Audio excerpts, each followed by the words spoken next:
Samedi 15 février 2025, la librairie Ombre Blanche accueillait l'écrivain et scénariste Dan Frank, récompensé par de nombreux prix depuis son premier roman Les Calendes grecques. Il y présentait Le roman des artistes, paru chez Grasset, premier volume d'une tétralogie qui raconte la vie de tous les grands créateurs aux prises avec le temps de la Révolution, du retour de Napoléon en 1815 à la veille de la Révolution de 1848. On y croisera ainsi entre autres Dumas, Hugo, Balzac, Nerval, George Sand, Baudelaire, Chateaubriand pour la plume, Beethoven, Berlioz, Chopin, Marie Pleyel pour la musique, Géricault, Delacroix, Ingres pour le pinceau, Marie Dorval, Juliette Drouet, Mademoiselle Mars pour la scène. Bonne écoute.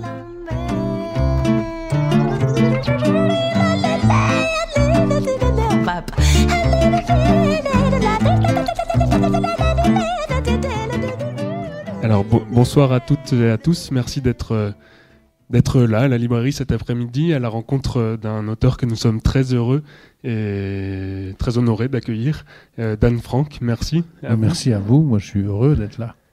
J'adore cette ville en fait. De Paris c'est un peu loin quand les trains sont pleins, mais quand même je suis content d'être là. Oui, vous deviez d'ailleurs venir au mois de décembre et la rencontre avait été reportée pour des problèmes de train, mais justement on est très heureux, d'autant plus heureux de vous avoir aujourd'hui. Et donc je dis quelques mots avant de vous laisser la parole. Vous êtes donc romancier, auteur d'une œuvre prolifique, parue notamment chez Fayard puis chez Grasset. Vous êtes co-auteur avec Jean Vautrin de la série Borot Reporter. Auteur aussi d'une vingtaine de romans sous votre nom propre, et puis auteur d'une série, d'une trilogie parue il y a quelques années, qui porte le titre d'Aventurier de l'art moderne, enfin en tout cas le temps des bohèmes. Le temps des bohèmes, c'est ça. Et L'Aventurier de l'art moderne, c'est le film a été fait en film après, oui, tout à fait. Le temps des bohèmes, et j'en parle parce que c'est un petit peu lié au projet qui vous amène ce soir, qui est une nouvelle, non pas trilogie, mais tétralogie. Donc 4 livres qui sont parus, qui sont prévus, pardon, le premier est paru, 3 autres sont prévus dans les années à venir. Et donc cette tétralogie porte, elle, le titre de Le roman des artistes, et ce premier volume s'intitule Romantisme, au pluriel. Il couvre la période qui s'étend, disons, de 1822 à 1845 à peu près. Et il s'ouvre cependant par l'apparition de Napoléon, de l'empereur, sur le champ de bataille et sur le carnage de Waterloo. Et cette scène est importante parce qu'on sait que à la fois la figure de Napoléon et puis la chute de l'Empire auront une place importante dans l'imaginaire romantique. Et donc voilà, ce livre, c'est une sorte de vaste fresque, de panorama de cette époque, et surtout la mise en action, en chair et en os de ces auteurs qui font partie aujourd'hui du panthéon de l'histoire littéraire, mais pas seulement, aussi musicale, picturale, française, et qui sont même d'ailleurs devenus un peu, on en parlait avant, des noms un peu monumentaux, des statues inamovibles, mais qui sont avant tout, et notamment quand le livre commence, de très jeunes gens, de très jeunes hommes, quelques rares jeunes femmes qui vont se battre pour faire émerger un nouveau courant artistique, une nouvelle manière de représenter, une nouvelle manière de faire ressentir la subjectivité. Et d'ailleurs, le livre, ce sera ma première question, je vous laisse la parole. Le livre est mis sous les auspices, avec un exergue de Baudelaire sur le plaisir. C'est un plaisir très grand et très utile que de comparer les traits d'un grand homme avec ses œuvres. Et donc j'imagine que c'est un peu le projet que vous êtes donné avec ce livre, et en tout cas le plaisir que prend le lecteur à le lire est très grand. Est-ce que c'est ce même plaisir que vous avez eu à écrire le livre ? Oui. D'abord, parce que moi j'ai souvent l'impression que quand on s'emmerde en écrivant, on s'emmerde en lisant. Alors j'ai pas envie de... C'est un travail qui est très long, parce que je lis beaucoup. Enfin, ce qui m'intéresse, c'est la vie de ces gens-là. Au fond, c'est la vie des artistes. Le projet que j'avais déjà avec le temps des bohèmes et 3 volumes qui s'appellent Bohème, Libertad et Minuit, c'est de raconter l'évolution sociale et politique de notre pays, mais uniquement à travers les artistes. Donc sur la trilogie dont on parlait, qui a été rééditée sous le titre Temps des Bohèmes, je commençais avec Picasso qui arrive au bateau Lavoir en 1900, enfin au début du XXe, et je finissais avec Sartre et Beauvoir à la fin de la Seconde Guerre mondiale. Et c'est exactement le même principe que j'ai repris sur le roman des artistes, c'est-à-dire de raconter la période qui va de 1900, enfin, je dirais en gros Hernani, le scandale d'Hernani, jusqu'à, je terminerai avec les impressionnistes, c'est-à-dire au bout du 4e tome, j'arriverai au fond à Bohème, c'est-à-dire j'aurais donc fait plus d'un siècle. Et ce qui m'intéresse, encore une fois, c'est le mot de Baudelaire que j'ai trouvé beaucoup plus tard, mais qui correspond exactement à ce que je voulais faire, c'est-à-dire raconter comme un roman, la vie de ces personnages qu'on connaît tous par cœur, George Sand, Dumas, Victor Hugo, enfin beaucoup, Delacroix, toutes ces personnes qui sont figées comme ça dans les manuels scolaires et souvent aussi dans les livres d'histoire, alors qu'au fond, c'est des vies qui sont extraordinaires.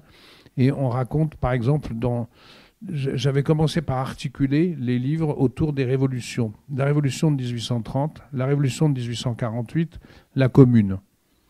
Et donc, le premier tome raconte autour de la révolution de 1830. C'est une période extraordinairement intéressante parce que ce moment-là, c'est la naissance.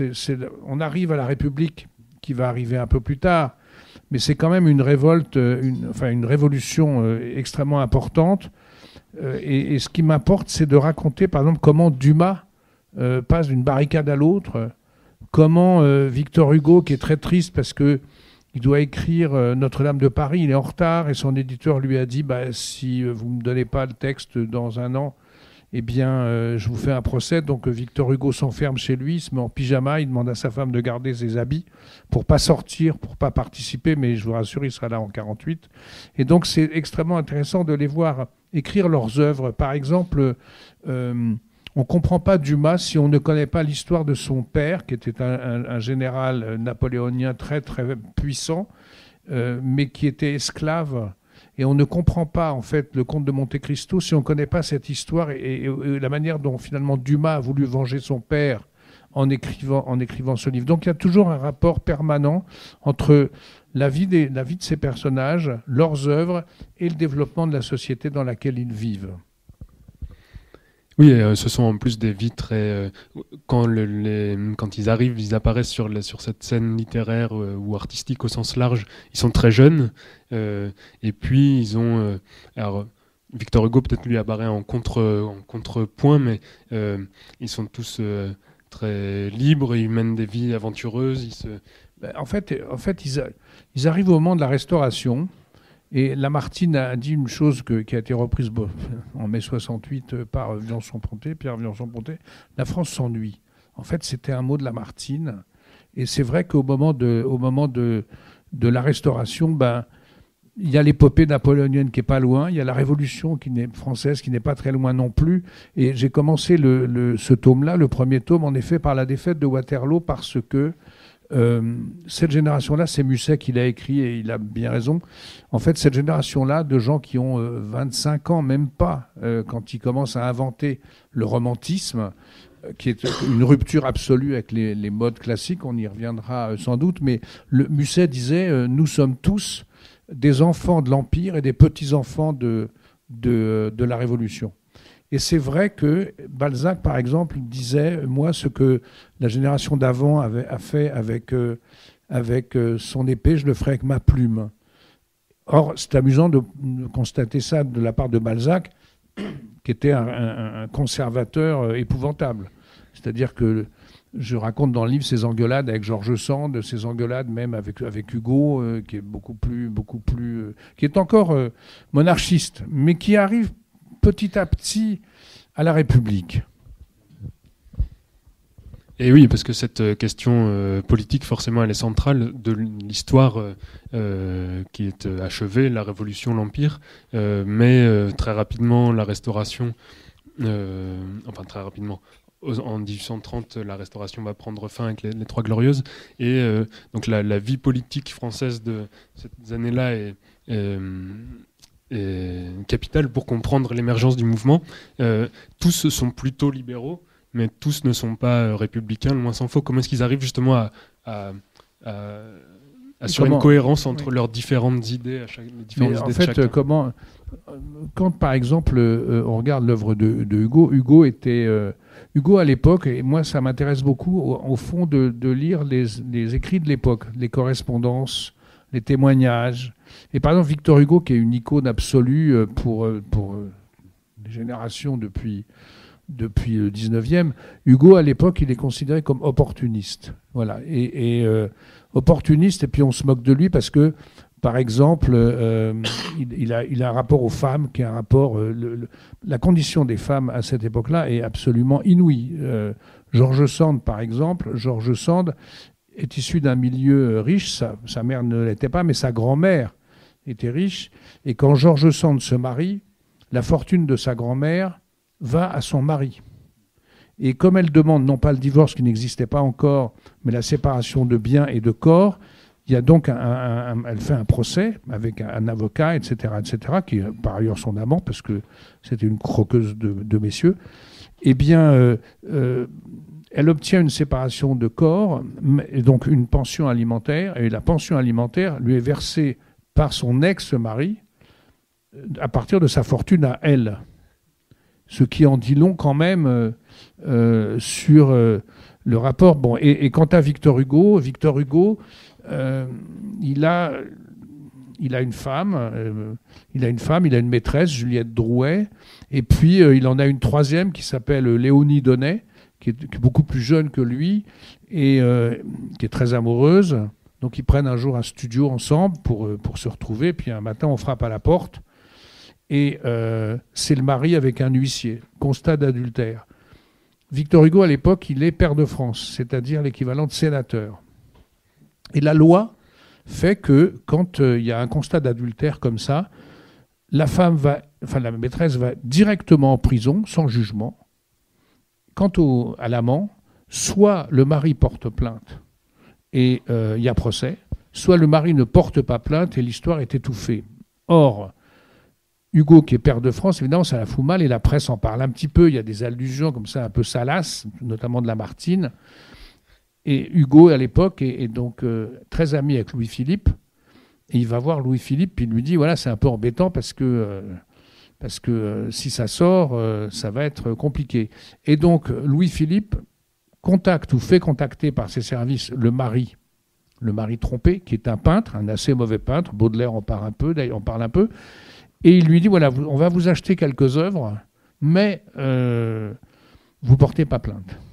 Et donc, en fait, à partir de cette petite anecdote, vous comprenez le statut des femmes, qu'est-ce que c'est que les divorces, les séparations, le rapport de Victor Hugo au pouvoir, la toute-puissance d'un roi qui va être déchu peu après, et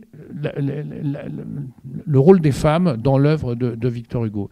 Et aussi, donc tout ça m'intéresse. Voilà, tout ça m'intéresse parce que ça donne vie à la fois à la société et aussi à Victor Hugo. Et donc ce livre, il est fait de 1000 histoires comme ça, qui, par exemple, je pourrais parler de Balzac. Allez-y. Parce que à cette époque-là, il y a un type qui s'appelait Émile de Girardin et qui a créé la presse moderne. À l'époque, enfin avant Émile de Girardin, les livres coûtaient très cher et les journaux étaient encore plus chers et en fait, on les lisait comme ça dans des salons, dans des bibliothèques où ils étaient loués pour pas cher et puis on se les passait. Voilà. Et un jour, Émile de Girardin a l'idée, il se dit, il faut absolument qu'on ait une presse moins chère, qui soit plus accessible pour les lecteurs qui n'ont pas les moyens de s'offrir un quotidien. Et donc il crée un journal qui s'appelle La Presse. Il y met un peu de publicité qu'on appelait réclame à l'époque, mais surtout, il demande aux écrivains de créer des feuilletons littéraires. Et ils y vont tous. Balzac, Dumas, Eugène Sue, Victor Hugo, George Sand, tous. Et grâce à eux, la presse se vend admirablement bien. Et si vous regardez, par exemple, comment sont construits les Eugène Sue ou même Alexandre Dumas, Dumas étant l'exemple le plus absolu, Eugène Sue est d'ailleurs encore plus intéressant, mais on le connaît moins.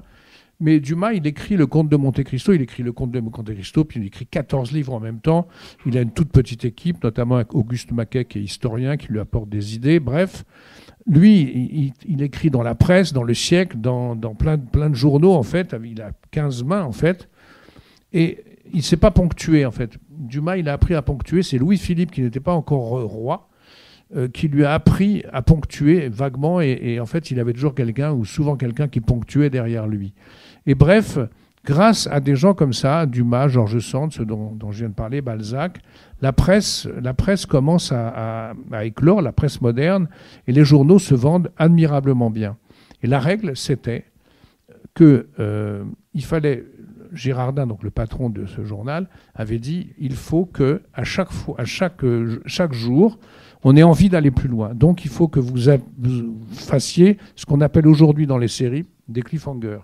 Moi, j'ai fait beaucoup de séries, j'ai écrit beaucoup de séries, et c'est la règle aujourd'hui qui nous est imposée. C'est pour qu'on aille plus loin et qu'on regarde l'épisode suivant d'une série qu'on aime, il faut que ce soit haletant. Et la même règle est dictée par la presse de l'époque.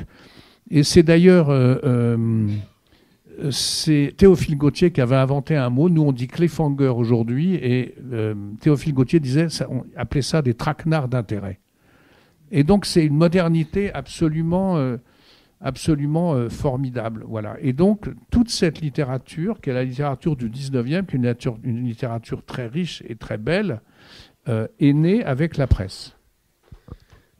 Et ça va me permettre de faire un petit point sur l'édition. Vous parlez quand même un petit peu de l'édition dans ces années-là, qui est quand même assez déjà difficile à saisir dans ces structures. Et difficile à saisir, le rapport qu'entretient un auteur avec son éditeur, avec son œuvre.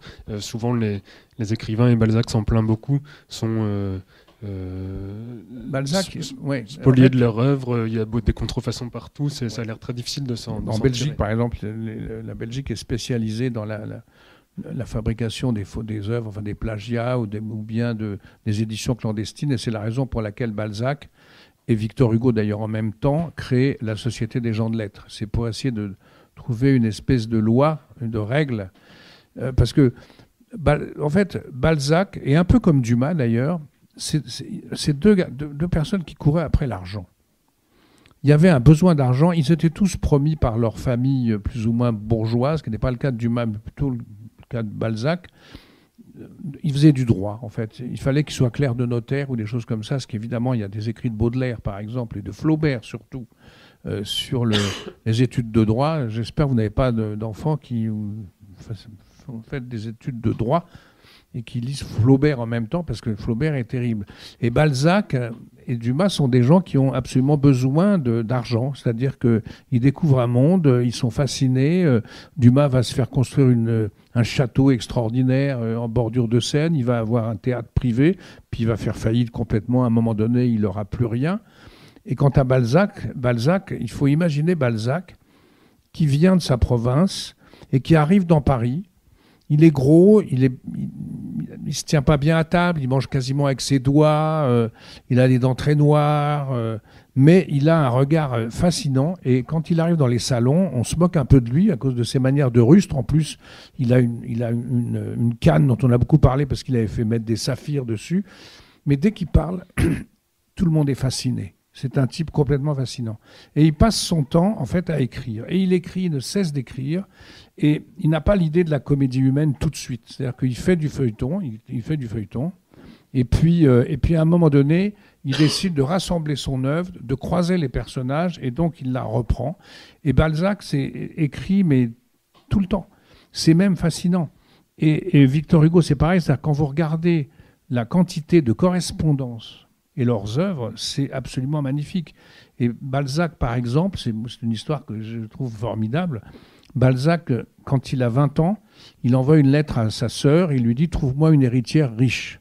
Et toute sa vie, il a cherché des femmes riches. Il en a eu quelques-unes, et puis un jour, il reçoit une lettre d'une dame qui s'appelle Evelyne Hanska, et qui écrit d'Ukraine, qui est une Ukrainienne, une Russe à l'époque, enfin une Russe polonaise plutôt d'ailleurs, qui lui écrit, et il commence à faire une correspondance par petite annonce.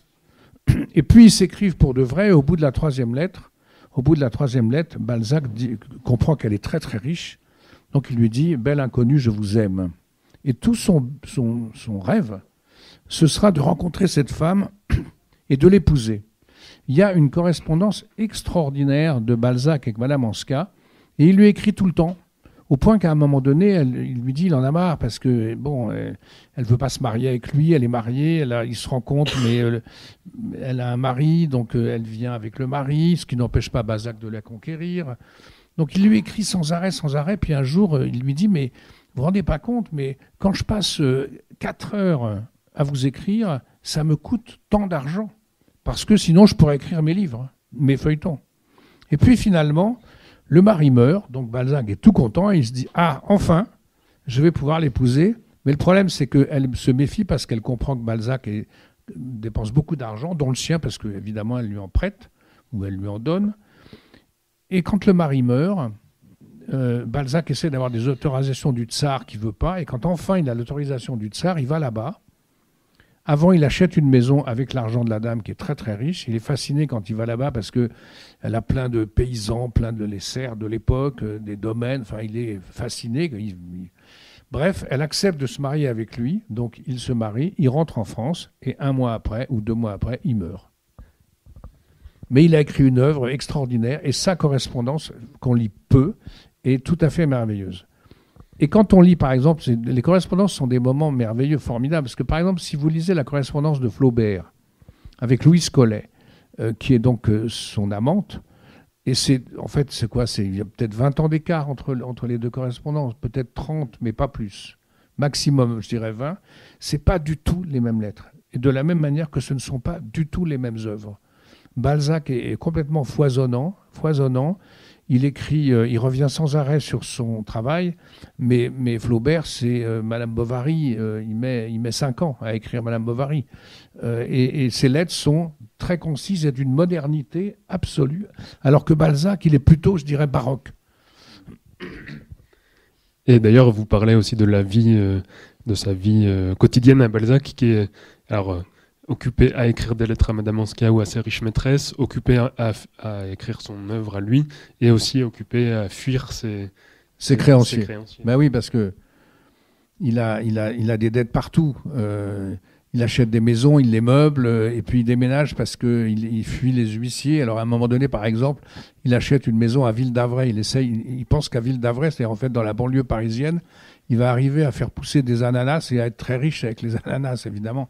Ça marche pas, mais il a acheté une maison près de la gare de Ville-d'Avray, et ça c'est pour une raison très simple, c'est que les huissiers arrivent par le train, et on entend les trains qui viennent de Paris. Donc dès qu'il a plein d'amis autour de lui, il y a notamment Victor Hugo qui vient souvent, mais dès qu'on entend un train, la maison se tait, les gens quittent le jardin, on s'enferme, on attend, et puis quand on entend le train repartir, alors on refait la fête.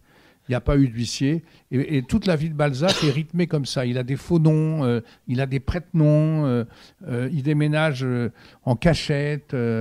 Voilà, il a eu besoin d'argent toute sa vie. Et ce qui explique d'ailleurs en partie son œuvre, et ce qui explique aussi, c'est pour vous dire qu'il y a toujours un lien, ce qui explique aussi pourquoi et comment il raconte si bien dans La Comédie humaine les problèmes d'argent de ces bourgeois, les problèmes et les banquiers, la banque, le banquier Nucingen, etc.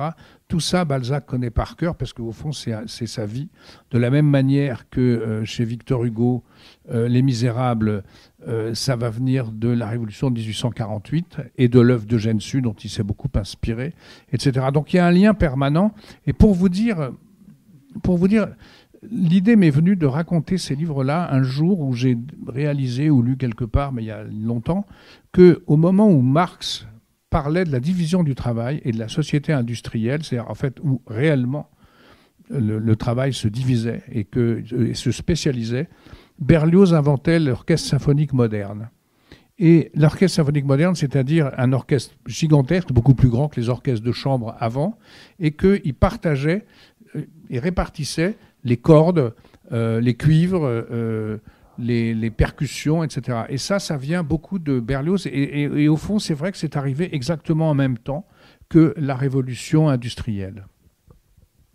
Berlioz, tant qu'on y est, on peut peut-être dire quelques mots justement lui aussi de du début de son œuvre, et notamment de la symphonie fantastique, qui est écrite pour... Il est amoureux, donc en fait, en vérité, on explique beaucoup les œuvres par les amours de ces personnes. Et Berlioz est amoureux d'une comédienne anglaise qui s'appelle Harriet Swinson et qui vient avec une troupe anglaise qui vient à Paris. Et en fait, ils découvrent tous Shakespeare à ce moment-là. Et ils sont fascinés par Shakespeare et Berlioz est fasciné par cette comédienne. Et puis alors, il essaye de la séduire et puis là, ça ne marche pas du tout. Donc en fait, il écrit cette symphonie en espérant qu'elle va venir l'écouter. Berlioz est un personnage assez intéressant parce qu'il dit du mal de tout le monde. En gros, d'à peu près tout le monde. Par exemple, il va à la Villa Médicis en Italie, il déteste la musique italienne, c'est une épouvante pour lui, et en fait, il est très critique. Alors en même temps, c'est un personnage étonnant parce que sa vie est marrante, quoi. C'est-à-dire, ça marche pas avec cette comédienne anglaise, alors il rencontre une autre fille qui s'appelle Marie, et en fait, elle joue du piano, et il tombe très amoureux, et il demande sa main à sa famille, à sa mère. De la même manière, il joue une œuvre comme ça, où il invite tout le monde, comme ça. Et donc, on accepte, la famille accepte, parce qu'évidemment, il fallait avoir l'acceptation de la famille. Jusqu'à 25 ans, je crois qu'on ne pouvait pas se marier sans autorisation du père. Bref, il obtient l'autorisation du père. Il part Villa Médicis en Italie pour un moment. Et là, il apprend que cette femme, Marie, va épouser quelqu'un d'autre. Le quelqu'un d'autre étant... le type qui a inventé les pianos Pleyel. Donc c'était un grand musicien aussi. Alors quand Berlioz apprend ça, il se dit je vais la tuer. Et pour rentrer chez elle, je vais me déguiser en servante. Donc il va prendre il achète une tenue de servante, de soubrette. Il dit voilà, je vais me déguiser en soubrette. Il achète une arme et puis il part pour tuer cette amoureuse. Et en vérité, à Nice, il se dit non, c'est un peu débile tout ça, donc il revient sur ses pas. Mais comme c'est un type qui était quand même assez hargneux, Marie Pleyel est devenue une pianiste absolument extraordinaire que Liszt admirait profondément. Et Berlioz, qui a une fois dirigé cette fille, n'a pas arrêté de la maltraiter, d'en dire du mal, etc. Donc c'est un personnage très créatif, pas forcément très sympathique. Vous écoutez Dan Franck, invité à la librairie Ombre Blanche samedi 15 février 2025, à l'occasion de la parution aux éditions Grasset de son livre Le roman des artistes.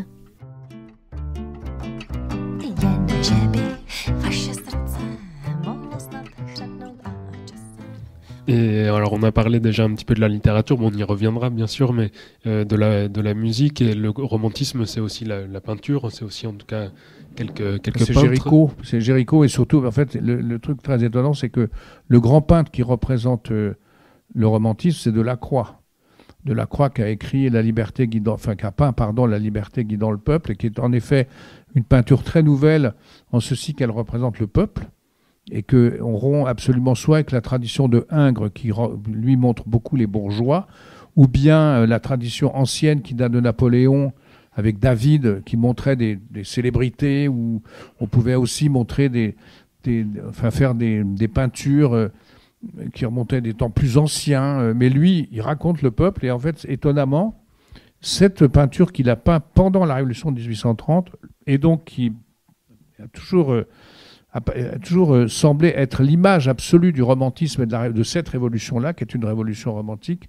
Lui, il a, en fait, en 1830, il n'a rien fait, c'est-à-dire qu'il gardait les toiles du Louvre, et puis il refusait absolument d'être romantique. C'est-à-dire que Victor Hugo a essayé de le prendre dans cette école, et cette école était représentée beaucoup à cette époque, avant, quand Hugo fait Hernani, les grands noms du romantisme, c'est Chateaubriand et Lamartine.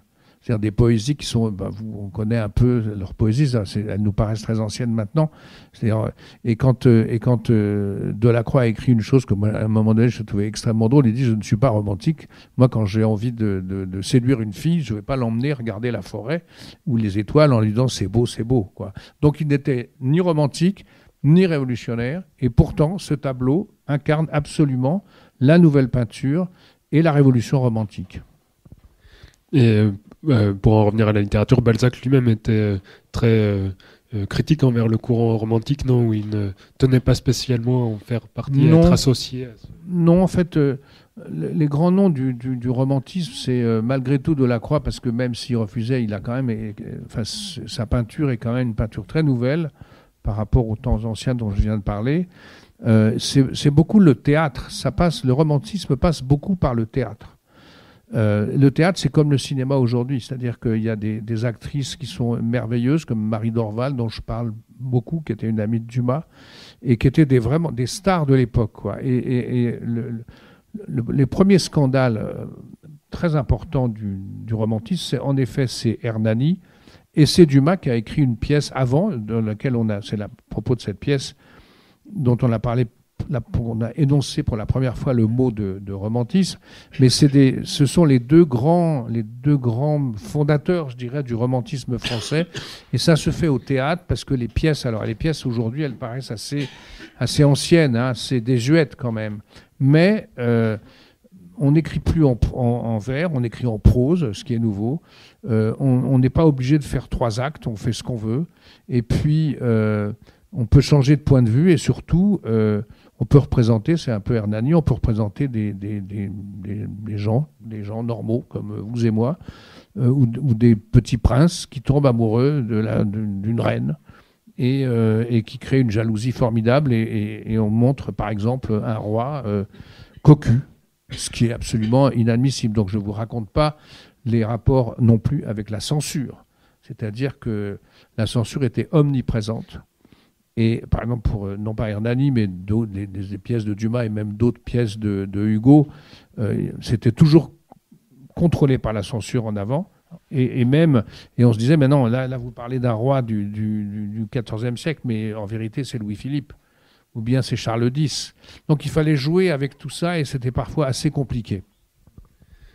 Et donc pour en revenir à Hernani, on parle même de la bataille d'Hernani, parce qu'effectivement ce sont des œuvres qui sont maintenant classiques et disons intouchables, alors qu'à l'époque, la création d'Hernani, il a fallu pour Hugo et pour les romantiques s'imposer même presque physiquement. Physiquement même. C'est en fait, Hugo savait très bien faire ça. Hugo c'est lui qui a inventé le storytelling en fait. Il savait très bien faire parler de lui, de son œuvre et de son personnage aussi beaucoup.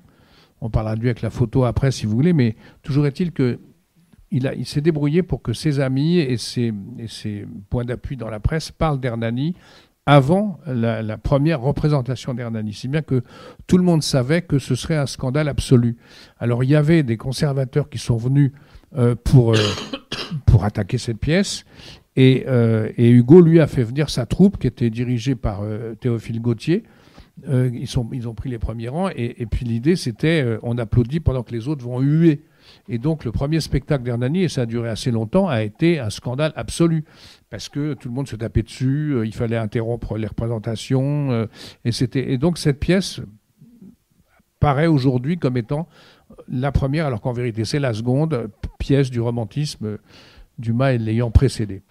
C'est une pièce de Dumas qui, j'ai oublié le nom... Henri III et sa cour. Voilà, Henri III et sa cour. Voilà.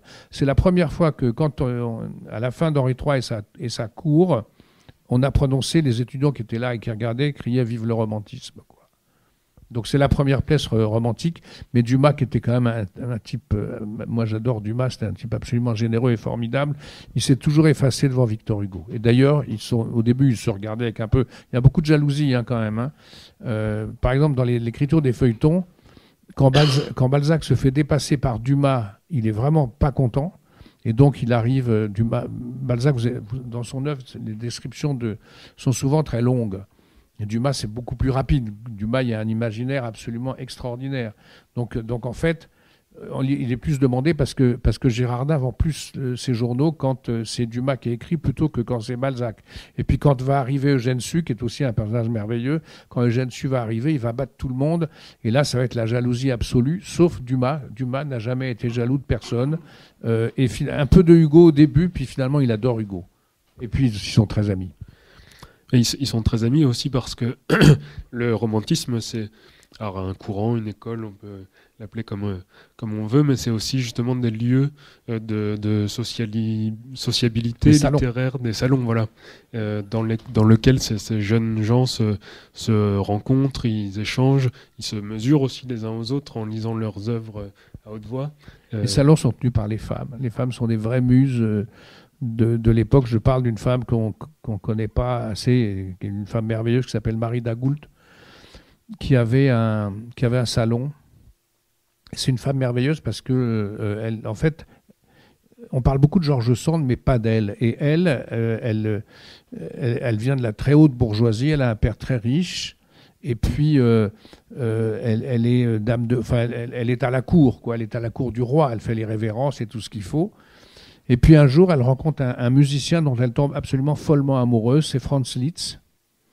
Et là, elle quitte tout pour lui, tout. C'est-à-dire, elle a des enfants, elle quitte tout. Donc, elle est détestée par son milieu aristocratique. Et par exemple, elle a écrit probablement sur la Révolution de 1848, des témoignages de l'époque que j'ai lus, c'est probablement un des meilleurs. C'est une femme absolument merveilleuse, formidable, qu'on ne connaît pas. Et on connaît un peu son amour avec Franz Liszt. Et ça me permet d'ailleurs de parler musique, quoi. On voit beaucoup Chopin et George Sand, et tout ça se retrouve en effet dans les salons ou à Nohant, chez George Sand, qui est amoureuse de Musset. Ça, on connaît l'histoire, on connaît tous l'histoire de Musset et de elle, mais ça, c'est l'amour. Moi, je me suis amusé, d'ailleurs, je le mets dans le livre, alors on pleure beaucoup dans ces amours-là, c'est-à-dire que moi, je me suis amusé à compter combien de fois il y avait le mot larmes ou pleurs chez Musset dans La Confession d'un enfant du siècle. C'est absolument étonnant. C'est tout à fait étonnant. Après, elle a eu une histoire d'amour un peu plus longue, parce que ça a duré très peu de temps. Musset, ça a duré au maximum 2 ans. Et ça a été beaucoup plus long avec Chopin, qu'elle appelait mon cher cadavre. Donc, on imagine. Et dans ces salons, ce que j'ai découvert, c'est qu'il y a une forme donc de camaraderie, mais aussi d'écriture en commun. Enfin, vous citez un moment, par exemple, Dumas qui doit terminer d'écrire un acte de sa pièce. Il n'y arrive pas, il a trop bu. Il a trop bu, oui. Il n'arrive pas. Il y en a d'autres qui ont moins bu que lui. Il y a Victor Hugo notamment, et je sais plus. Je crois que c'est Musset, non? Je sais plus quel. Vigny. Vigny, c'est Vigny. Et en fait, il termine la pièce. Dumas va se coucher. Il termine la pièce à sa place, parce que il y avait une camaraderie, mais pas très profonde quand même. Il y a Dumas et Hugo, c'est vraiment une amitié très très solide. George Sand et Flaubert aussi, mais plutôt sur le tard. Dumas et George Sand aussi. La manière dont on a écrit, ce qu'on a écrit sur George Sand, c'est absolument infect. C'est infect. C'est-à-dire que cette femme était détestée. Baudelaire en parle d'une manière terrible. Les frères Goncourt, alors je ne vous raconte même pas parce que c'est tellement obscène. Et la pauvre, elle était, parce qu'elle portait des pantalons, on connaît tous l'histoire, elle portait des pantalons, il fallait une autorisation préfectorale, et elle le faisait pas par genre, c'est simplement parce qu'elle voulait aller à des réunions où les hommes avaient le droit d'aller et pas les femmes, ou bien quand elle était au théâtre, les femmes étaient rarement au début, au premier rang, elle voulait l'être, enfin voilà. Mais elle, c'est un scandale absolu la manière dont on l'a traitée.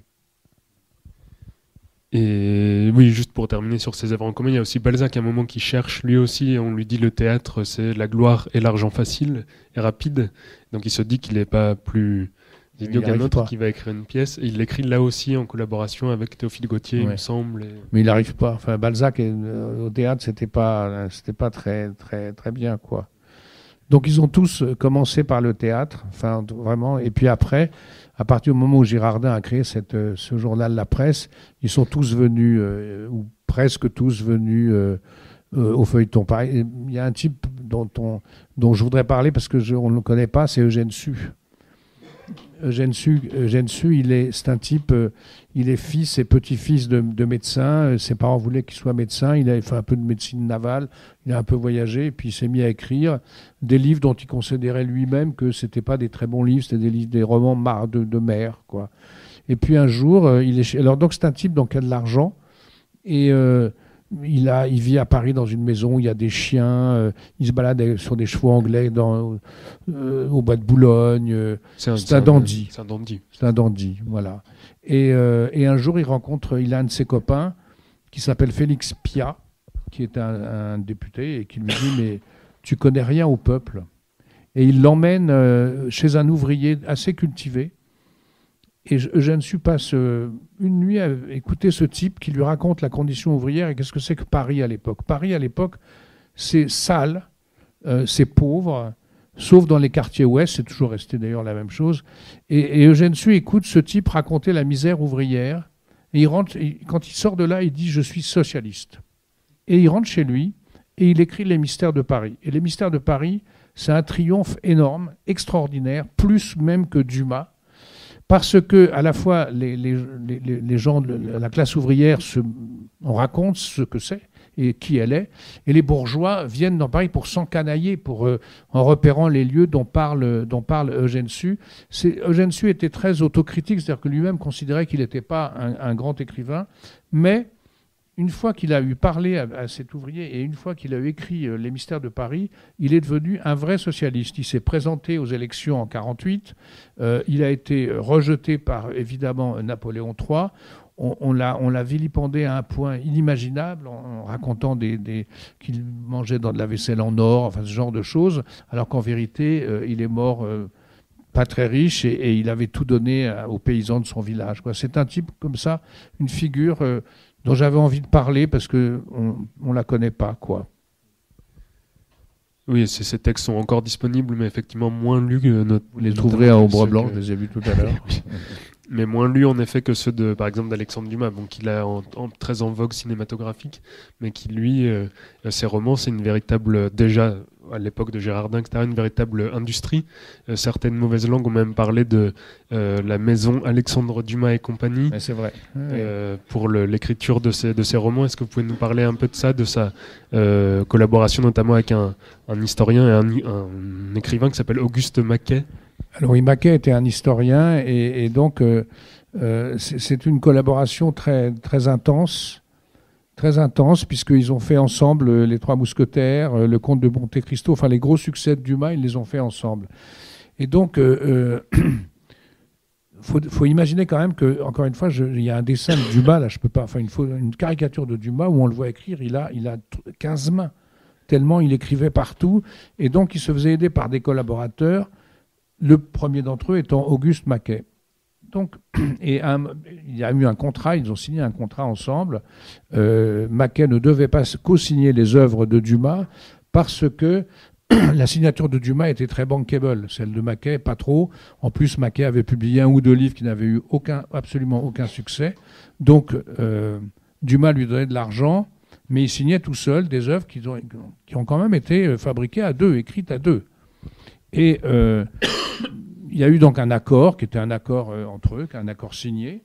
Et puis, après, en 1800, un peu avant 1860, en 1855-56, Maquet, Dumas n'avait plus d'argent, il avait tout dépensé, il a vendu son théâtre, il a vendu son château, et donc il n'a pas pu payer Maquet comme il devait le faire. Et donc Maquet a fait un procès. Et le procès, donc, le procès, c'est pas dans ce livre, mais ce sera dans le suivant. On montre assez bien, c'est-à-dire, il s'attaque à coups de lettres. Voilà.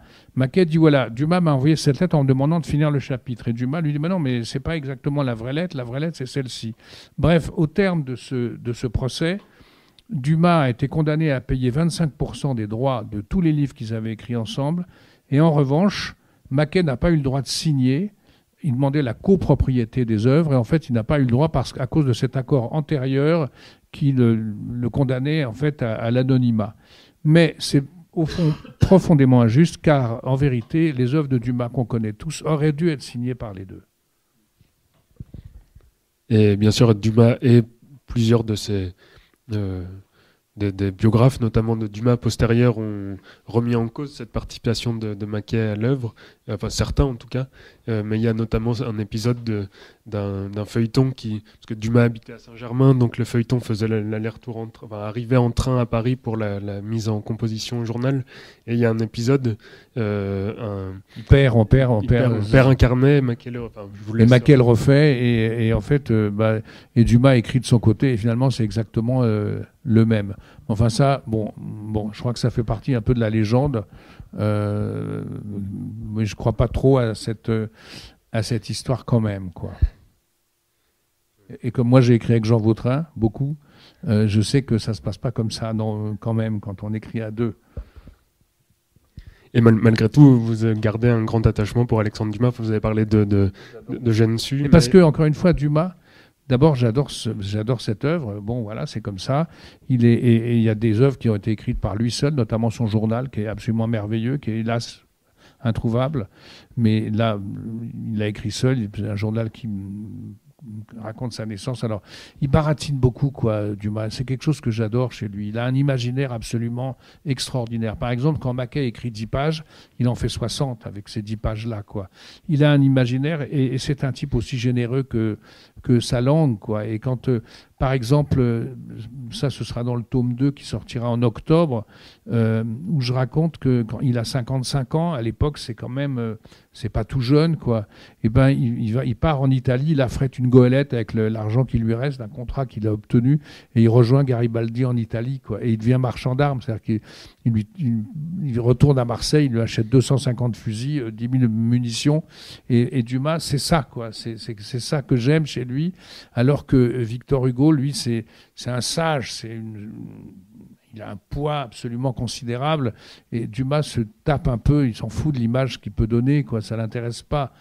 Lui, ce qu'il veut, c'est gagner de l'argent, avoir des maîtresses et écrire. Hugo, lui, quand il est par exemple à Guernesey, on invente la photo, je raconte l'invention, je parle beaucoup de Nadar aussi, qui est un personnage merveilleux, qui a inventé la photographie moderne, et à un moment donné, la photographie se répand, c'est-à-dire tout le monde veut avoir son portrait, et c'est extraordinaire parce que les gens croient... Nadar raconte ça, un jour il reçoit une lettre d'un type qui lui dit « Est-ce que vous pourriez me prendre devant mon billard ?» Mais il est loin, il est à Toulouse.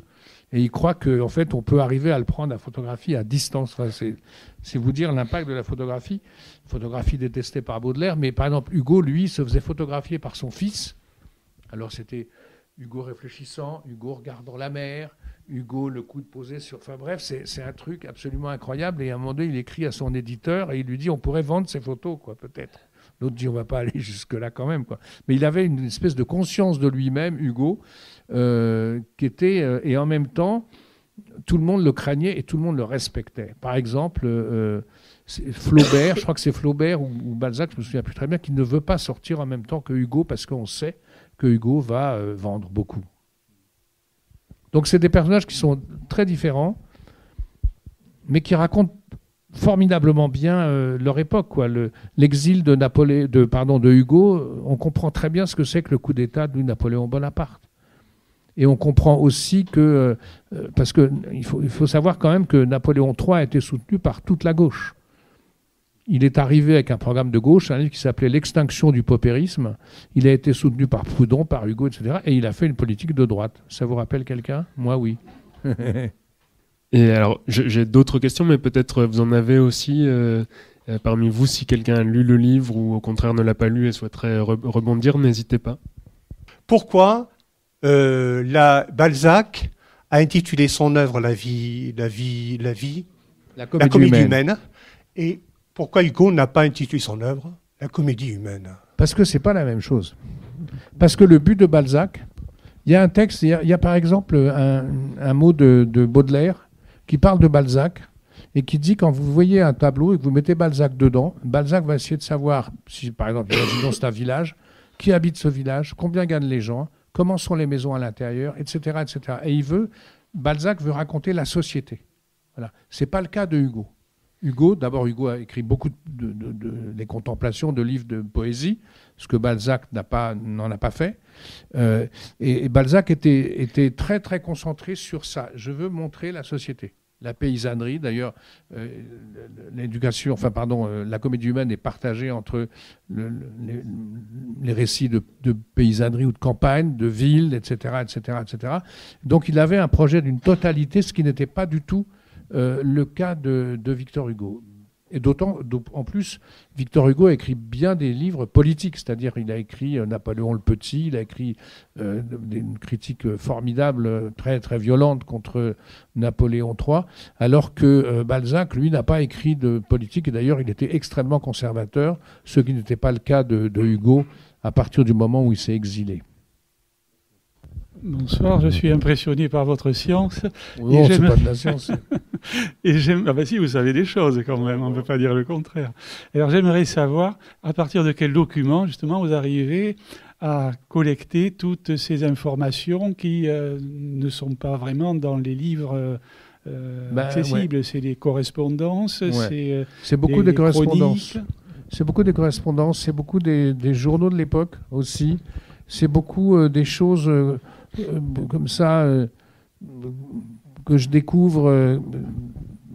Par exemple, sur Picasso, j'avais dans Bohème, j'avais raconté des choses sur la manière dont il avait adopté une petite fille, puis il l'avait rendue au bout de 2 ans ou d'1 an. C'est des trucs qu'on lit vraiment dans des parcelles. En plus, on cache parce que c'est un peu honteux. Et quand on le trouve, cette histoire de petite fille, je dis ça parce qu'elle a été reprise depuis beaucoup, mais c'est des petites choses comme ça.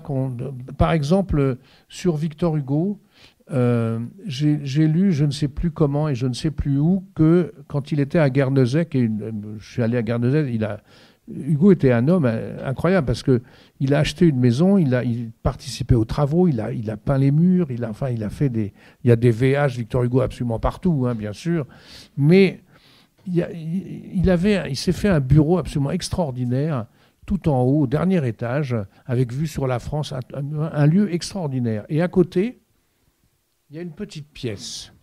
Et quand j'y suis allé, j'ai demandé c'était une visite privée, et j'ai demandé à la fille qui connaissait la maison, mais qu'est-ce qu'il y a dans cette petite pièce?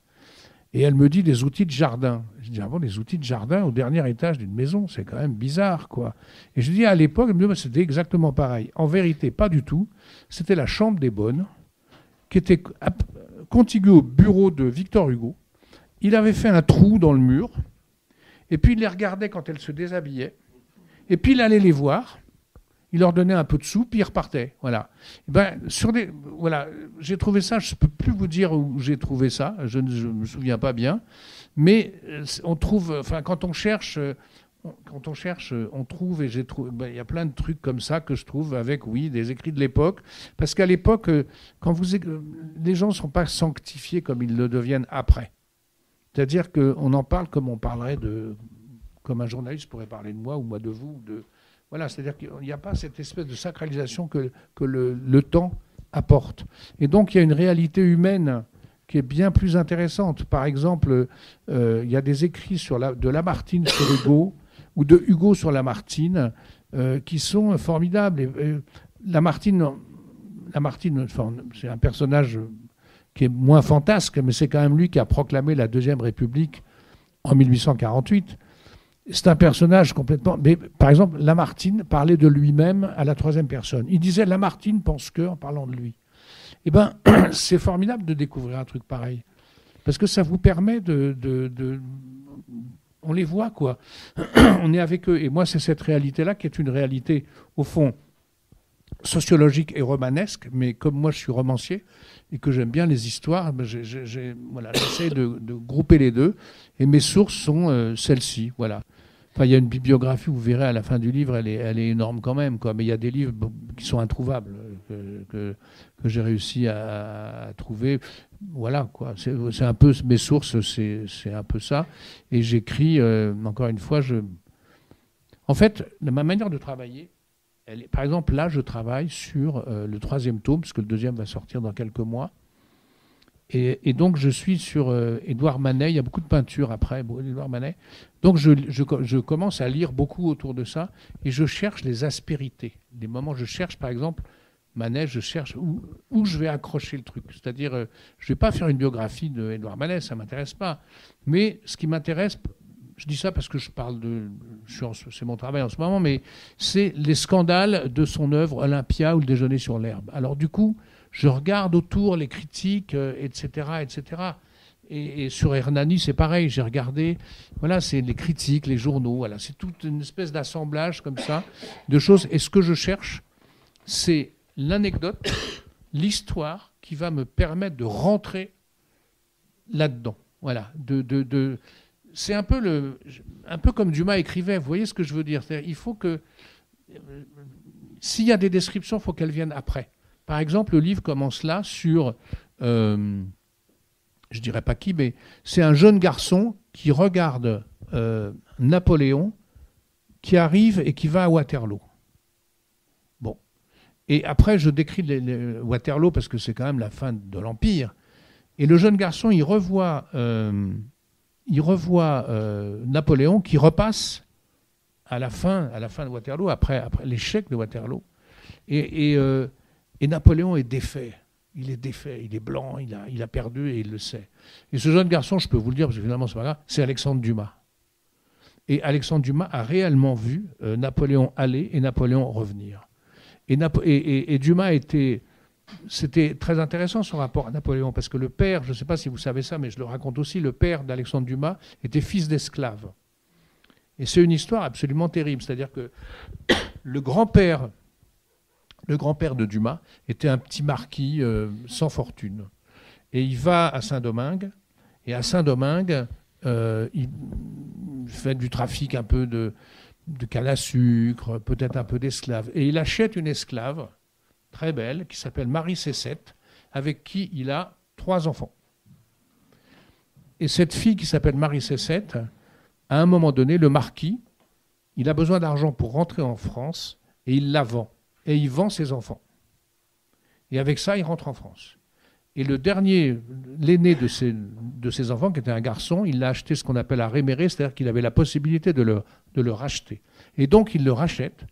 Et ce garçon qu'il fait revenir en France quand il a 17 ans, c'est le père d'Alexandre Dumas, qui va devenir un général d'Empire et qui va se confronter à Napoléon, et qui est donc fils d'esclave, c'est un enfant d'esclave. Et pourquoi Dumas s'appelle Dumas? C'est que sa grand-mère maternelle, donc la mère de ce général, on l'appelait Marie Cécette Dumas. Pourquoi Dumas?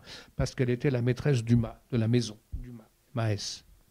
Il se trouve que hier, je suis tombée sur Arte sur une petite fiction, là, enfin une série en 4 parties, là, un film d'animation qui s'appelle La Révolution des Romantiques, je crois. Ouais. Et c'est un peu le même projet que vous, donc je voulais savoir si vous en étiez partie. Je suis à l'origine du projet, en fait. D'accord. Je suis à l'origine du projet. Parce que je me demandais, en fait, pourquoi il y avait un tel intérêt aujourd'hui pour ce début du 19e siècle, en fait. En fait, le point de départ, c'est moi. C'est pas du tout que je veuille...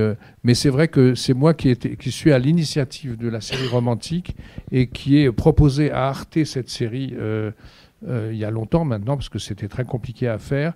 Et donc, voilà, et je suis parti après, parce que je voulais écrire les livres, et qu'en plus, je trouvais que c'était, hélas, 4 épisodes, c'était très court. Si vous regardez, par exemple, cette série qui s'appelle... celle tirée de mes livres dont on parlait tout à l'heure, Les Aventuriers de l'Art moderne, qu'on trouve, je ne sais plus, on la trouve sur Arte, je pense d'ailleurs, on la trouve. Là, c'est différent parce que d'abord, c'est moi qui ai fait le scénario à partir de mes livres. Et là, c'est une série, on a eu tous les prix du monde avec ça.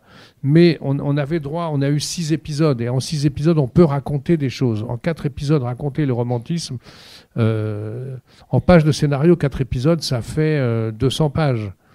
Moi, mes bouquins, ça fait 400 pages, un tome. Donc, on est obligé de compresser.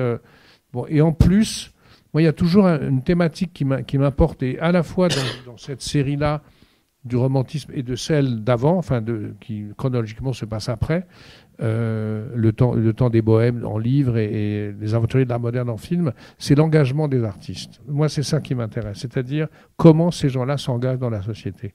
Pourquoi leurs œuvres reflètent quelque chose. Voilà, Arte, c'était pas, en fait, ils sont arrivés au même but, mais c'était pas le point de départ. Voilà, c'était pas un point de départ qui les satisfaisait, d'abord parce que je pense que pour les gens, les artistes, c'est des peintres. Les écrivains ne sont pas des artistes. Ça, c'est aberrant d'ailleurs, c'est totalement aberrant. Et que le 19e, en tout cas, la période, cette première période, c'est beaucoup la littérature. Delacroix est là et c'est important. Courbet arrive et c'est absolument essentiel. Et après, il y a Manet, puis les impressionnistes. Mais c'est vrai qu'au moment de 1830, Géricault vient de mourir et c'est la littérature qui compte. Il y a quelques peintres, hein, bien sûr, hein, mais c'est surtout la littérature. Et Arte, c'était plutôt la case artistique, c'était plutôt la peinture. Et finalement, ils se sont rendus compte que, et au fond, c'est la même chose, sauf que c'est très, très ramassé, quoi. C'est très ramassé. Et ils n'ont pas pris ce truc dont je vous parlais tout à l'heure, et que vous retrouverez d'ailleurs dans les aventuriers de l'art moderne, qui consiste à partir d'un point et de développer à partir du point. C'est-à-dire, je ne fais pas de théorie, je ne raconte pas. Voilà, le romantisme, je vous explique dans le livre en 2 pages de quoi il s'agit en vérité. Mais ce qui m'intéresse, c'est qu'on le voit à travers les personnages. Et voilà. Et donc la série, elle est plutôt plus théorique que l'esprit de mes livres. Vous invitez quand même les gens à la regarder ou pas? Ah ben bien sûr, bien sûr, bien sûr, bien sûr. Ça vous donnera envie de lire les livres. Et d'ailleurs, une petite question sur les livres, sur la parution du prochain, vous avez dit en octobre, et donc ce sera une périodicité comme ça d'1 an?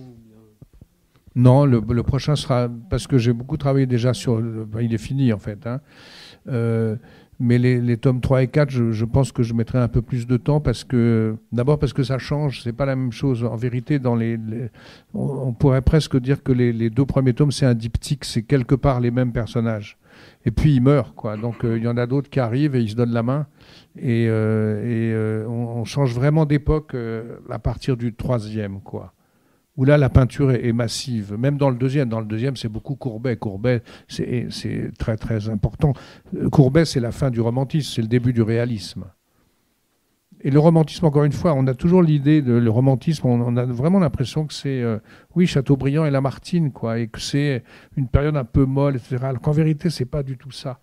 Mais le romantisme meurt assez vite.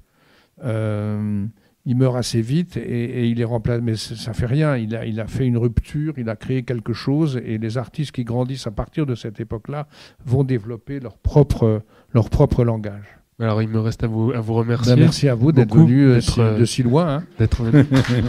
Merci. Merci beaucoup.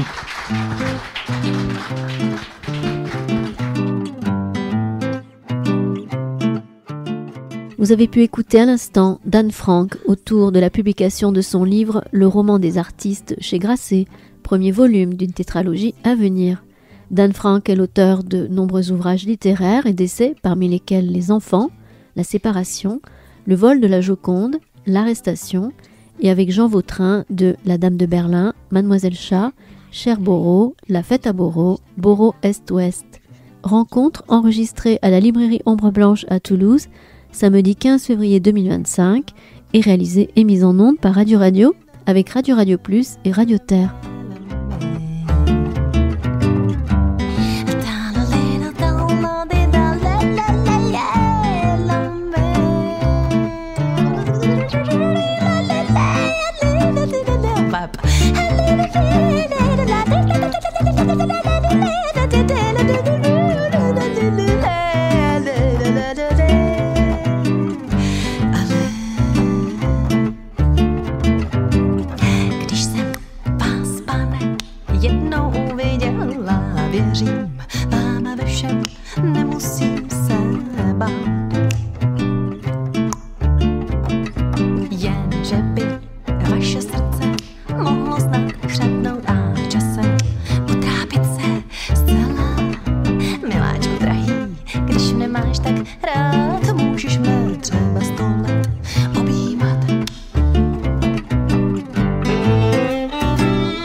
should know that.